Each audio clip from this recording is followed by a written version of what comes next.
So good morning to all. My name is Katya Tomsha, and I'm glad to introduce you with American hypnotist Dr. Petrocelli. Ask you if you can describe me a process of putting somebody in hypnosis. Well, we go into different trance states all day long. When you're driving a car, how many times have you driven for hours and you're thinking about a modeling shoot, a boyfriend, something going to school that day, and you don't even realize you passed exit, and you got there, right? Yeah.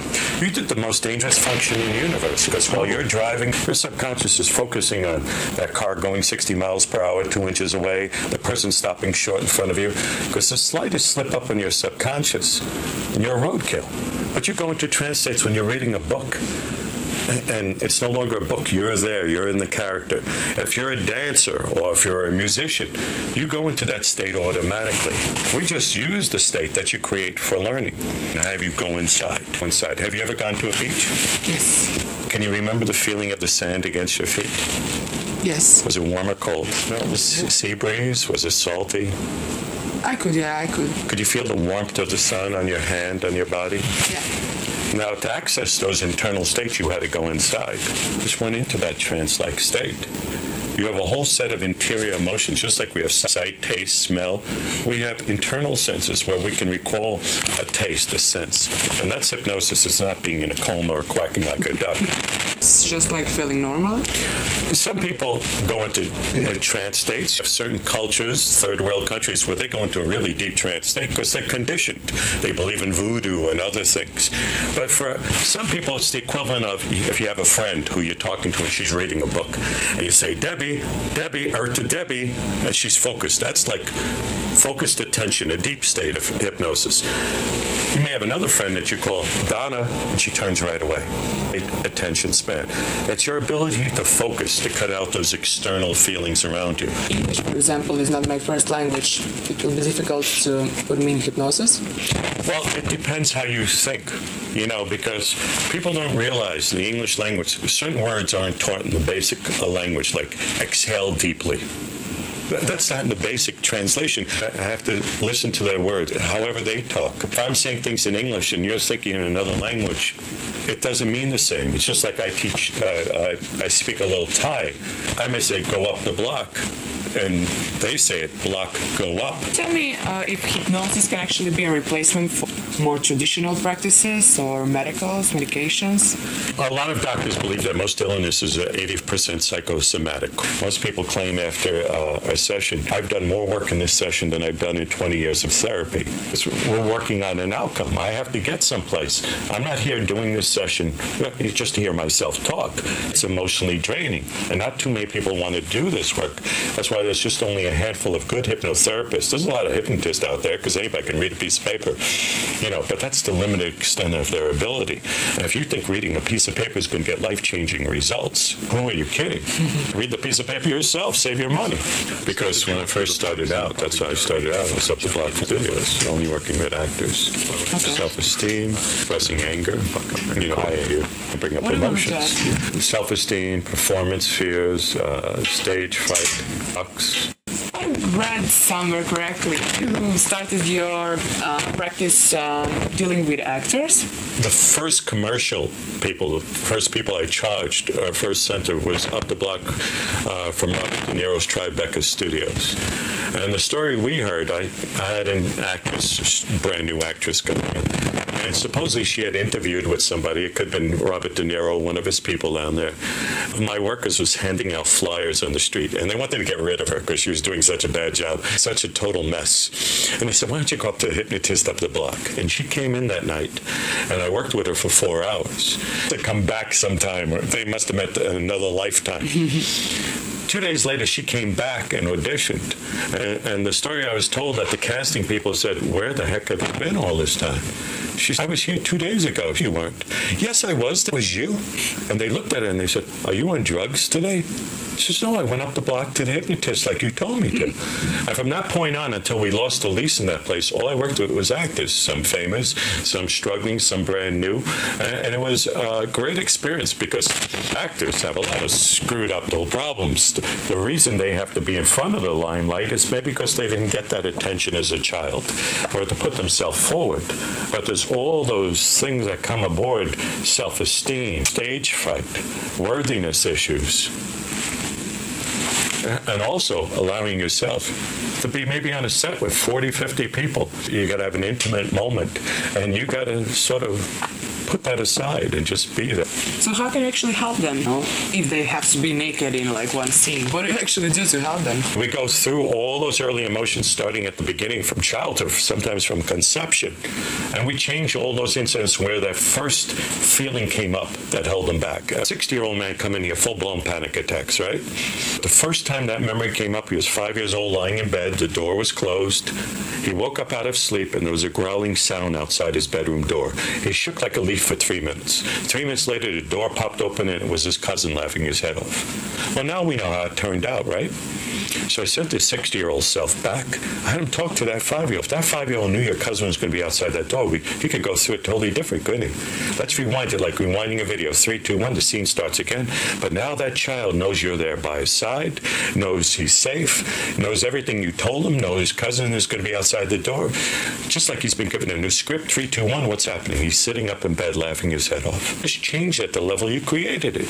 People think it takes 2 textbooks to learn how to become angry. We'd be a better off society if it took that much work. You step off a street corner today, and a bicycle messenger runs into you. 2 weeks later, you approach that same street corner, no danger in sight, and that same level of anxiety comes up. The stage fright experience was Radio City Music Hall. 5,500 people. It was my college commencement speech. And it was 8 o'clock in the morning. Now, if you told me as a kid I was going to talk in front of groups, I'd say, you're nuts.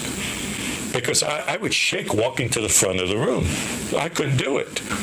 And I realized when we traced this all the way back, when I was 5 years old, they did the kindergarten nativity scene play at Christmas time. And 3 days before, they told me I had to be the little drummer boy. So all these kids had elaborate costumes. I go home to my mom, says, Mom, you got to make me a drummer boy's outfit. So she goes behind the bathroom door, takes the terry cloth towel that we wiped the dog's butt with, and she threw it at me, and she says, wear that. Because I don't know what a drummer boy wears. 3 days later, they hand me the drum. I've got the terry cloth towel around my neck that smells of the dog's butt, and I'm shaking like a leaf. From that point on, I couldn't even walk in front of a classroom. The first time those feelings came up, being in front of group. To this day, I talk in front of crowds. I know they're more scared of me than I am of them. I know by asking them a question, just picking them out at random, now I have them all in fear. That was the first time I went through hypnotherapy myself after the World Trade Center incident. It changed a lot of things in my life. Before that, if it wasn't for this work, I wouldn't be here talking to you right now. What happened at the World Trade Center? Basically, the morning of 9/11, I heard the first. I thought it was a car crash. I looked out my window. I live at this intersection where you could see both towers. It was on Thompson and Houston Street. So I walked to the subway, coming up out of the subway, and no subway service. I was half a block from the World Trade Center. I had to walk around the building. 5 hours later, and I presume it's when the second plane hit, I found myself covered in soot. My hearing was pretty shot. I couldn't feel any sensation in my body. I had the taste in my mouth. I got up. I saw gray soot all around me. I was like in a fog. It was very ethereal. I looked at all this gray soot, and I walked outside. Everything was covered in gray soot. I just stood there for hours. At least that's what I think I did. I have no clue. But for the next few months, I was pretty much a mess. People said go to a psychologist. People said go on drugs. And the reason I got into it is because most of my friends died from drugs before the age of 20. A lot of violent people in my neighborhood, they went to drugs and alcohol. I had a low tolerance, so I didn't drink, I didn't do drugs. But I knew about hypnotherapy, but it was a West Coast phenomenon. There was only a handful of them, and I knew this hypnotherapist was coming to New York, and I called him up, and he said he wanted $700. I said, I'm out of work. I said, but I'm a hypnotist. I'm a good subject. And he said, okay. And he was doing a demonstration for 25 psychologists. And I remember we had agreed I would come up. And I was in the back of the room and he called for a subject. I remember that day a stripper, the top stripper in New York City, exotic dancer, stood up and his eyes lit up and he was all excited. And basically I walked up from the back. I pushed her down in the chair. I jumped up on the chair. I said, sit there. He said, but she stood up first. I said, yeah, but she's not going to kill you if this doesn't work. And he worked on me 2.5 hours in front of this group. And I thought, this is nonsense. The next morning when I woke up, I couldn't bring up any of those feelings from 9/11. But also a lot of the associated memories cleared up too. Talking in front of people, being in front of groups. A lot of things changed in the way I perceived the world. A lot of the fears were gone. All our memories are linked. After one session? Hypnotist, I've done a lot of work on myself, but it's limited as far as you can go because the hypnotist is the one with the limitations, if it's yourself, if it's self-hypnosis. I was ready. I was at a point in life where I says, this has to work because I had no options. When you get to that, when you don't give yourself options, it's like when, I don't know if it's Magellan or one of them, they burned all the ships and they told people, you have no choice. This is where we are now. When you burn all your bridges, when your family members have walked out on you, when everybody's given up on you, when your relationship is over, there's no place else to go. As long as people have somebody, whether it's an alcoholic and somebody keeping them stuck in there by taking care of them, you can't escape. So have you been dealing a lot with people of disaster? You did? After 9/11, we put together groups using the synagogues and churches that I had put together before. I had done a 2-day training for people who are alcoholics to give them some hope. And I called in hypnotists from all over the country. I had a big hypnosis practice group called Sleepwalkers. We used those same connections to work with World Trade Center clients. Now, we did this totally free, totally under the radar, because I knew if I was doing, they'd stop me. You know, because all they want to do is throw money at people, put them on drugs. I'm working on results. It's just like when they took heroin addicts off the street in the village when I was a kid, and they put them on methadone, and 30, 40 years later, they're still on methadone. They didn't have a solution. Got results with people. But results aren't profitable. At least you're helping. At least when I go, the day I'm gone, I'll say, at least I did my job here. People usually have like the same reasons to be afraid of being on stage. Stage fright, again, is the same thing. We go back to those earlier memories, the first time they felt fear. It could have been a dream as a kid, and they woke up, and the next thing you know, they're in front of people, and that fear just amplifies over time, amplifies over time. It's the same associated memories, the fear. And once we clear up these memories, go back to them with what we know as an adult. So you look at them like no feeling attached. Then getting up in front of people, it's just almost like, hey, you feel comfortable. Mind tries to go back to this scary feeling. They can't find it. It's not there anytime. We're no different than a computer. Okay. Can you tell me, is stage fright connected to low self-esteem? It's connected to those memories where someone fronted you or may have said something simple and you feel being judged. Critical parents. My mom does this, and I try with my brother's kids. At 13 years old, they were pretty developed. But she'd say things like, getting a little chubby, that's so cute. And they're at homes like sticking daggers in a doll of her. And 6 months later when she'd come over and she said, oh, you lost some weight. As far as they're concerned, you're still judging me. You're still judging me. I'm judged. And parents do this all the time. Either that or they do it to themselves. And if you're in that environment the first 10 years, that's what you feel. You feel judged. You feel someone's always looking at me. Someone's always judging me. Someone doesn't like me. And even when somebody tells you something good about yourself, you can't accept it because this is still here. It's the same thing with actors. I'm on stage. People are looking at me. A lot of people now. Some actors push themselves through that. A lot of actors, to this day, when I work with stage actors, they tell me, I puke my brains up before I ever go out on that stage. When I'm sick, I go out there, I do a great job. Billy Crystal did the Oscars. His most successful performance, he had 102-degree fever. He was walking backstage, they give him chicken soup, this and that. He said, if I can even get out there, and he gave the best performance because he wasn't worried about his performance. This is all I can give. And he gave way above. Matter of fact, it cemented that job position for the next few years. Nice. What about a lack of motivation? You can actually solve that problem as well? Yeah, it's what keeps you from being motivated. If you get what you want, that means you might have to change something. It means you might have to get out of a relationship you've been in for 7 years. I'm going to make this relationship work if it kills me. When the fact is, the most ideal person in the universe could be right there in front of you, waiting for you. And you don't see it because you're going to make this work. Sometimes, for example, I work with young girls who are basically hypochondriacs. Basically, what happens if they get better? Well, then they don't get the attention from mom and dad. And they'll go from one doctor to another to find one that believes that there's something wrong with them. If a doctor says you're feeling good, find someone who agrees with them. They get some sort of secondary benefit. So it's not motivation. It's what's keeping you from being motivated. If I was motivated, I'd have to get off the couch and leave the remote control for a while. If I was in a relationship, well, I'd have to make it work. I'd have to do something. I'd have to listen to someone else. Leave my apartment. Go away from my texting. Maybe I have to pick up the phone once in a while. Motivation. That's why you're here in this country. Americans aren't motivated anymore. Find a reason, lack of motivation. Are you talking to the person who comes? Through it because they believe there is a reason. They believe we don't really care what the reason is. Being the reason doesn't change the behavior. So we go through those earlier memories. So now they look at it like, who cares? Why do you need a reason when you don't care anymore? Once you no longer have that feeling, you don't care about a reason. You don't care about anything. Matter of fact, you don't even think about it again.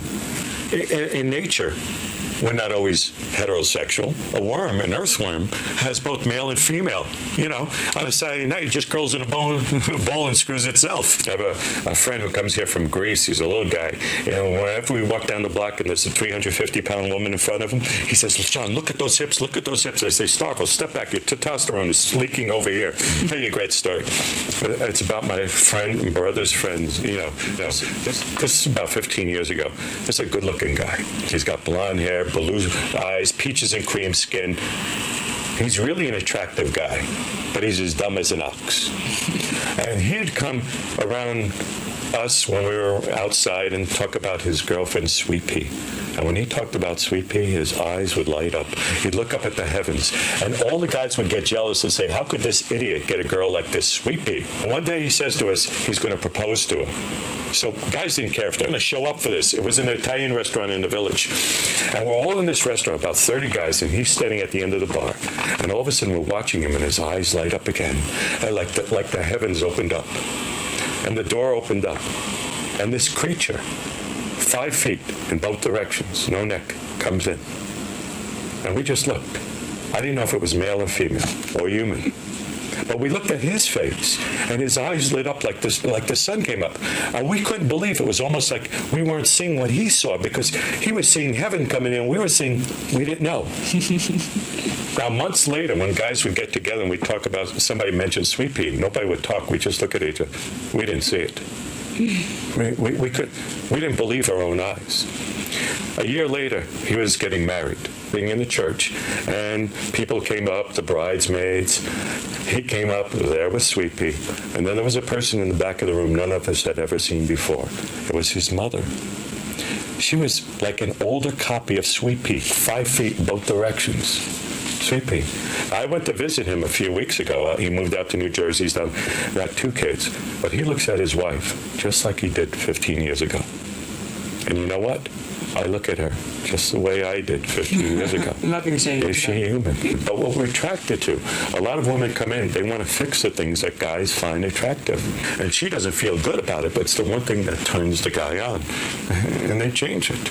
You know, if a woman goes out and gets these stupendous implants, well, and he grew up and he likes to, you know. Would you get implants or something? The reason has to be somewhere else. It's a lot of women who've come in and have had implants, all of a sudden, they get all this attention where they never got attention before in their life. But then those feelings of they're not looking at me, they're looking at this. Then they start to hate it. This isn't me. You don't love me for me. People are attracted based on a physical basis. And this is a relationship that doesn't last. Everything turns around. Modern caveman, it was the oldest guy, the strongest guy who had the youngest woman. Well, now we got cougars. We got older women who are looking for younger guys. Look how our modern society changes. When people were starving to death in countries, it was the heavy woman that was attractive. But look at Marilyn Monroe. To this day, even gay guys tell me there's something sexual, sensual about her. Our whole presence, that provokes that sexuality, that sense. It's what we're comfortable and familiar with. Using all this, your suggestions to yourself, do you have a good life? A quality, a life? you know far more than you would like to. It has changed from what it is. They like going to third world countries and going to a little village where you walk in the house, you sit down, you eat, and nobody even asks you where you came from. You know, in different cultures. They like people who still have family. We don't have much family here. People get together and there's no communication, there's no love. And what people call love are simple things. To be there for the person in a relationship. And why the heck did you ever get married? And they got married because you had the right job, you had the right thing. It wasn't to be independent and I'm independent. Oh, why come home? Oh, emotional commitment to the other person. Amazing what people will do because of physical attraction, out of sex, or relationships that are, and they'll take it out on themselves another way. Alcoholism. It's been amazing when I run women through these sessions because they want to feel good about leaving their husband or their boyfriend. 6 months later, when I'm talking to him on the phone, how's the relationship? Oh, he's okay. We're doing great. But now the child knows you're there. Hasn't done anything different. They changed. You might be coming home every day looking like this. She's open and receptive. This is what this guy in a relationship. Guys, when I talk to him, the one thing I would love my wife, my girlfriend to do is to pay attention to me. Pay attention to me. They don't even know what job they work. My wife doesn't know what I do for a living for 15 years. I said, that's amazing. That's amazing. The main cause of troubles that people are experiencing is lack of love. If we had to boil down everything I do, the number one thing that most people come in here is for a relationship. They want that relationship that Hollywood promised them. You know, where they meet that person and there's a journal list. This Hollywood movies are 90 minutes. You know, some other script where these two people who never should have gotten along in life finally get together. They get married, yes. But that's where the relationship starts. This woman told me that if you'd be forced before they get married to live with the guy for 2 weeks. They said, if I lived with my husband for 2 weeks, I would have never married him. Because they can't hold on to the facade. I don't want the guy who showed up in a suit and tie. I said, the guy who showed up in a suit and tie doesn't exist. The guy who walks around the apartment belching and breaking wind, that's that guy. That was the dog and pony show. The guy doesn't exist. They want this vision. The truth is, we're attracted to however we grow up the first 10 years. And you'll see couples process. That process could take anywhere from a couple hours, depending on a person's age. If they're only 20, it's not too far. But if they're 60, they got 3 times the lifespan. When they're 77, they're just stubborn. Now you're dealing with memory issues as well. Well, thank you very much for answering all of my questions. I hope that we helped you too. So, have a nice day.